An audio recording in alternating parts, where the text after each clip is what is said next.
नमस्कार साथियों, आप सभी का स्वागत है हमारे यूट्यूब चैनल एम के स्टिचिंग पॉइंट में। बात करेंगे यहाँ पर 6800 केस आर्डर कोर्ट की ऐसी क्या है मजबूरी, साथ में आरक्षण घोटाला, विपक्ष हमलावर, साथ में पीसीएस मुक्त परिसर से वैकल्पिक विषय हटाने को लेकर के कैबिनेट की मंजूरी, और ना महाविद्यालय खोलने की नीति, ना ही पर्याप्त कॉलेज। और बड़ी अपडेट, पहली कक्षा में दाखिला अब 6 साल की उम्र में। और बजट 2023 पेश, भर्तियों को लेकर के असमंजस की स्थितियां। सबसे बड़ी खबर, सूबे में 39 लाख मनरेगा जॉब कार्ड निरस्त। और सीबीएसई का बड़ा फैसला, अब निजी स्कूलों में भी एनसीईआरटी की बुक्स। तो महत्वपूर्ण खबरें हैं जिनको हम आप सभी लोगों के साथ यहाँ पर विचार विमर्श करेंगे, और आशा करेंगे आप वीडियो को लाइक शेयर करेंगे और चैनल से जरूर जुड़ेंगे।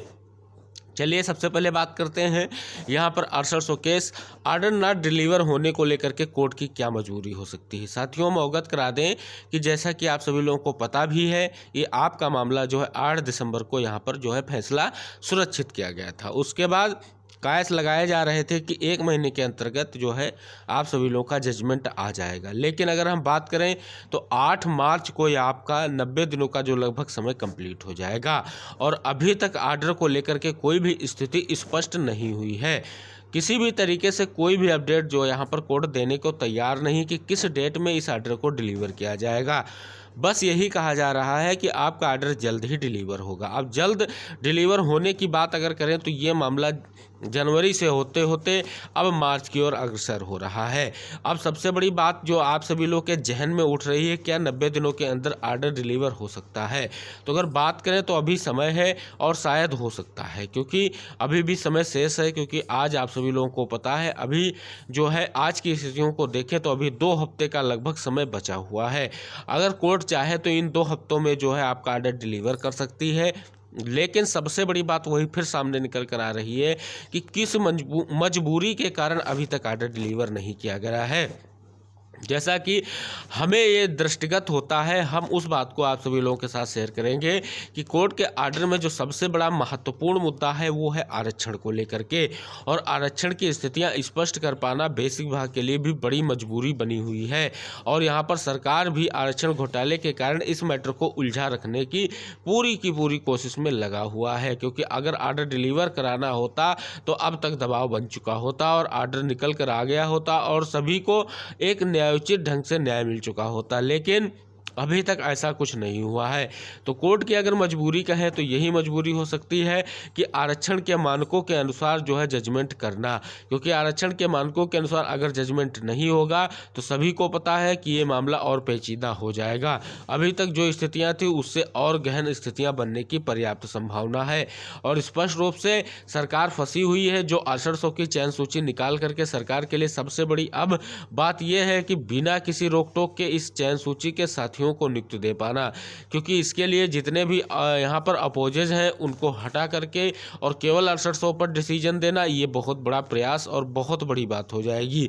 तो आरक्षण का जो मामला है उसे ही निर्धारित कर पाना ही सबसे बड़ी जो बात है वो आर्डर के लिए भी है, और यहाँ पर जो बेसिक शिक्षा विभाग के लिए भी स्पष्टता ना कर पाना है। अब बात करेंगे, सभी साथियों को पता है आरक्षण घोटाले पर लगातार विपक्ष हमलावर होता जा रहा है। कल भी माननीय स्वामी प्रसाद मौर्य जी ने इस मैटर को उठाया और 19,000 सीटों के घोटाले की बात की, और उस पर जो है स्पष्ट रूप से उन्होंने अपनी जो है बातों को रखा। तो अगर बात करें तो यहाँ पर विपक्ष की तरफ से एक और नेतागण है, उन्होंने भी इस बात को भी उठाया है। और अब ये मामला जो है आपका सदन तक जाने का फिर से जो है प्रयास किया जा रहा है। अगर सदन तक पहुंचता है तो इसको लेकर के स्थायी रूप से जो है आदेश करें या जवाब कहें, यहाँ पर बेसिक शिक्षा मंत्री जी को देना पड़ सकता है कि क्या हो रहा है। लेकिन अगर वर्तमान स्थिति की बात करें तो ये स्पष्ट मद्देनजर हम बता दें तो कोर्ट को ही यहाँ पर संज्ञान में लाया जाएगा कि मामला कोर्ट में विचाराधीन है। हो सकता है कि यहाँ पर जो चीज़ें हैं उनको स्पष्ट करने के लिए और बेसिक विभाग अपने जो त्वरित कार्य चल रहे हैं, जैसे आप सभी लोग देख सकते हैं पदोन्नति को लेकर के हो गया, स्थानांतरण को लेकर के हो गया, सभी चीज़ें स्पष्ट करने के बाद ही आगे का जो है मामला जो है फाइनलाइज होगा। तो अगर बात करें तो विपक्ष की ये जो आपके लिए प्रयास है वो भी आपके लिए सराहनीय है, और आप सभी लोग को जल्द नियुक्ति मिले इसको लेकर के लगातार प्रयास जारी है।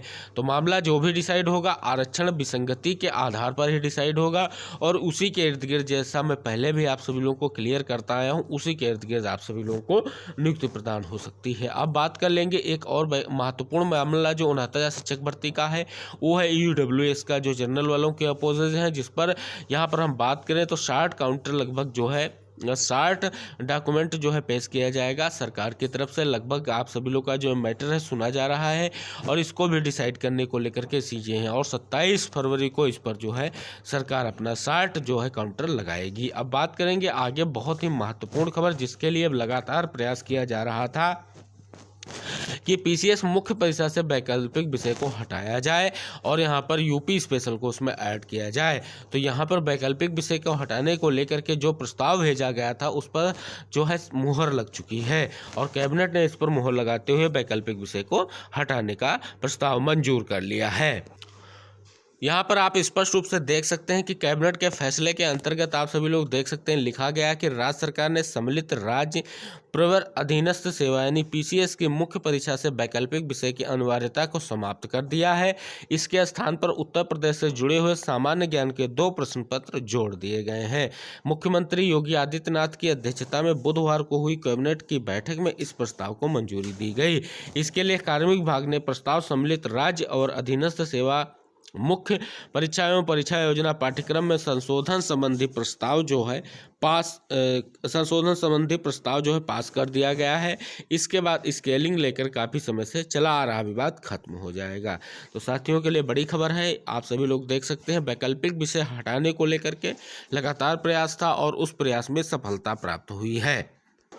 अगली बहुत ही महत्वपूर्ण खबर सामने निकल कर आ रही कि प्रदेश में 2019 से 2020 में विश्वविद्यालय और महाविद्यालय खोलने की कोई भी स्पष्ट नीति नहीं थी, ना ही पर्याप्त राजकीय महाविद्यालय थे। 5 जिलों में कोई पुरुष या सह शिक्षा के राजकीय महाविद्यालय भी नहीं थे और ना ही 20 जिलों में कोई डिग्री कॉलेज था। इसका खुलासा CGA यानी कैग की रिपोर्ट के अनुसार हुआ।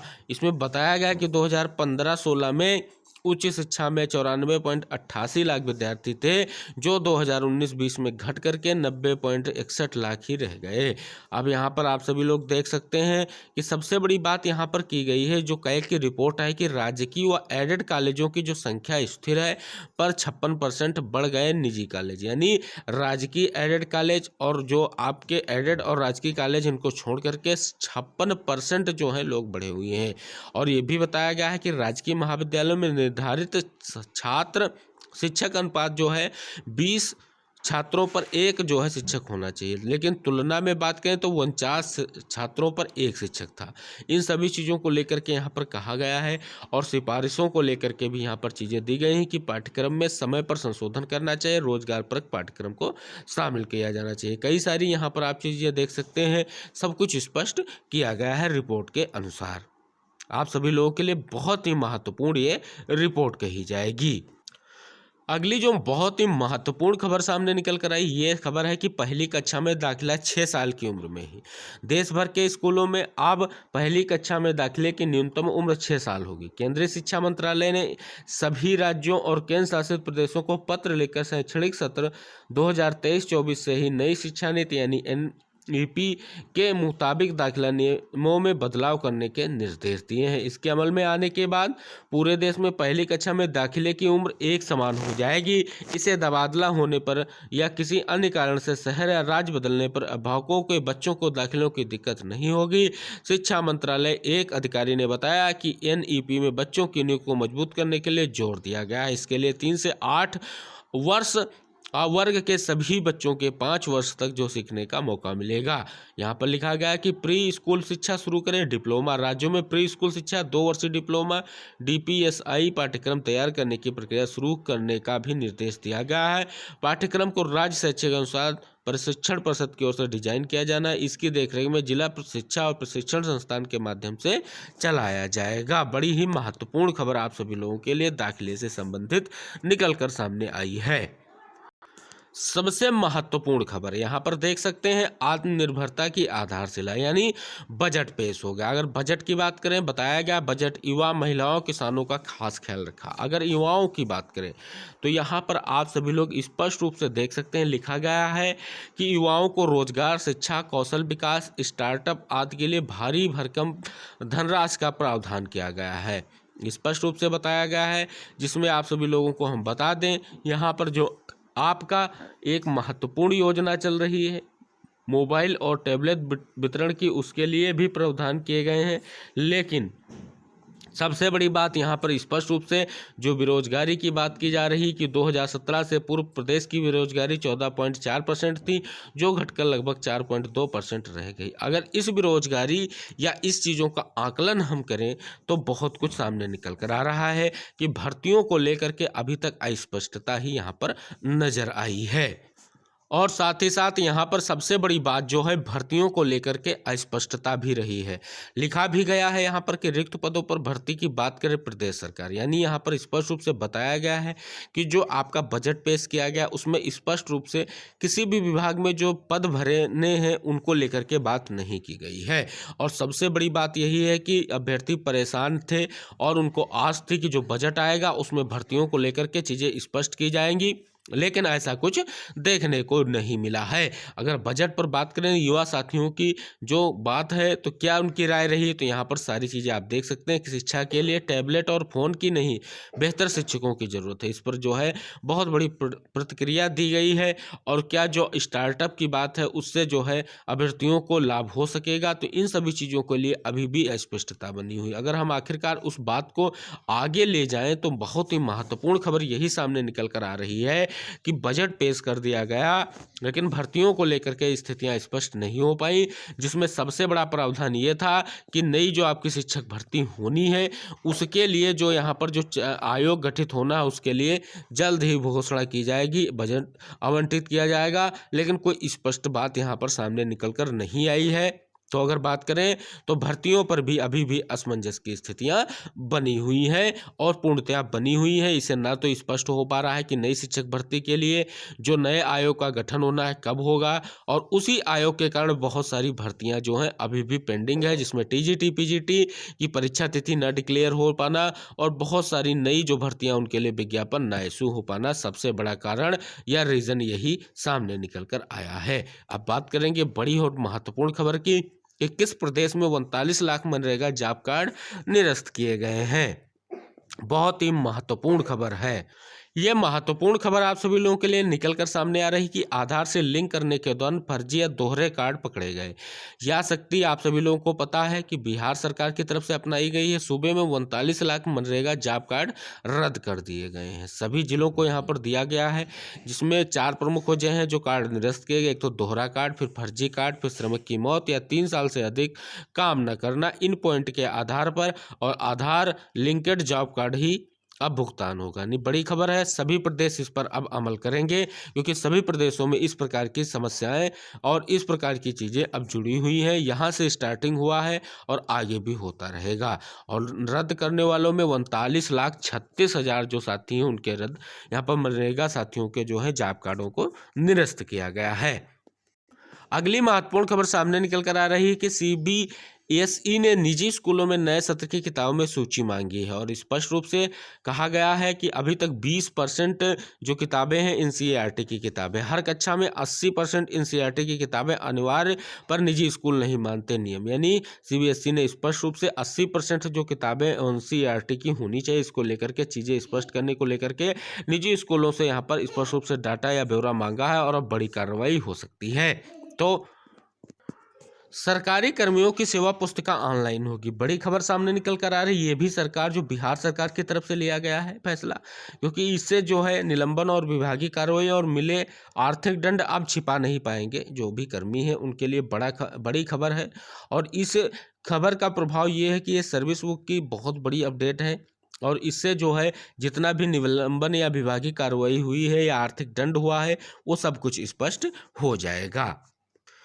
अगली महत्वपूर्ण खबर झारखंड सरकार की तरफ से आ रही है, जिसमें सहायक अध्यापकों की आकलन परीक्षा से वंचित होंगे 4200 शिक्षक। वह झारखंड एकेडमिक काउंसिलिंग की ओर से आयोजित आकलन परीक्षा में शामिल नहीं हो सकेंगे। अब तक 47,500 शिक्षक पारा शिक्षक जो शिक्षक पात्रता परीक्षा पास नहीं, उनमें 45,000 शिक्षकों के सर्टिफिकेट का वेरिफिकेशन हो चुका है। इसमें 43,000 पारा शिक्षकों ने ही आकलन परीक्षा के लिए ऑनलाइन आवेदन किया। ये ही अपनी पहली आकलन परीक्षा में शामिल हो सकेंगे। यानी ऑनलाइन जो हुआ है उसमें जो है सभी भी डॉक्यूमेंट चेक किए जाने, और बहुत ही अच्छी और महत्वपूर्ण खबर है, क्योंकि यहाँ पर स्पष्ट रूप से उन्हें यहाँ पर शिक्षकों को रखा जाएगा जो स्पष्ट रूप से ऑथेंटिक हैं, जिनके डॉक्यूमेंट हैं और सही तरीके से वो चयन प्रक्रिया में सम्मिलित हुए हैं। तो साथियों, ये थी आज की महत्वपूर्ण खबरें जिन पर हमने आप सभी लोगों के साथ विचार विमर्श किया है, और आशा करते हैं कि आप वीडियो को लाइक शेयर करेंगे और चैनल को सब्सक्राइब करेंगे। और साथियों, जैसे ही आप सभी लोग का महत्वपूर्ण मैटर यानी 6800 केस का आर्डर से संबंधित कोई भी महत्वपूर्ण अपडेट आता है, हम आपको वीडियो के माध्यम से जरूर अवगत कराएंगे। तब तक आप सभी लोगों का प्रयास जारी रहना चाहिए, और आप सभी लोगों के लिए हम भी जो भी वैकल्पिक चीज़ें हैं उन पर हम विचार करते रहेंगे, और जो भी महत्वपूर्ण खबरें होंगी उन पर हम आप सभी लोगों के साथ वार्ता करते रहेंगे। और इसी के साथ फिर जुड़ेंगे। तब तक के लिए टेक केयर, बाय बाय, जय हिंद साथियों।